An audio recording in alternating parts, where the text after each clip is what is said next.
আসার পরেও তো আমি বসতে পারছিলাম না, ওই ভাইটাও তো আমাকে ধরলো।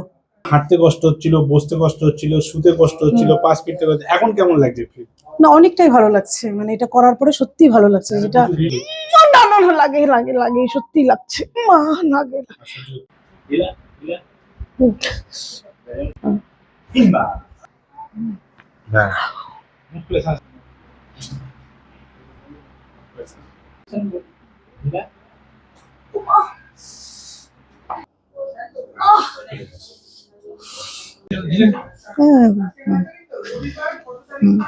অনেকটা, হ্যাঁ অনেকটাই হয়েছে, ফ্রি হচ্ছে। হ্যাঁ হ্যাঁ, সত্যি কথা। আমাকে মারতে গেলে ভালো হতো, মানে এরকম হচ্ছিল।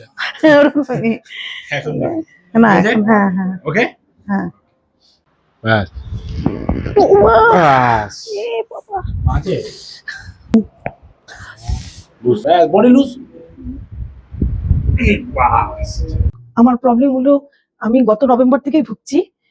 তো স্পন্ডালাইটিস ধরা পড়লো, তারপরে তো যাই হোক মোটামুটি ভার্টিগো সাথে ছিল, ওটা কমলো। এই গত মার্চের শেষের দিক থেকে আমার প্রবলেম হওয়া শুরু হলো, তখন আমি দাঁড়াতে পারছিলাম না, মানে দাঁড়াতে গেলে মনে হচ্ছে আমি পড়ে যাবো এরকম একটা টেন্ডেন্সি। সত্যি ভালো লাগছে, যেটা ফ্রি লাগছে, ফ্রি লাগছে। এখনো পাটা মনে হচ্ছে একটু কিন্তু তবু অনেক ভালো লাগছে আগে ফার্স্ট তুলনায়। থেরাপি হলো। হ্যাঁ, ফার্স্ট সেশন আমার আজকে।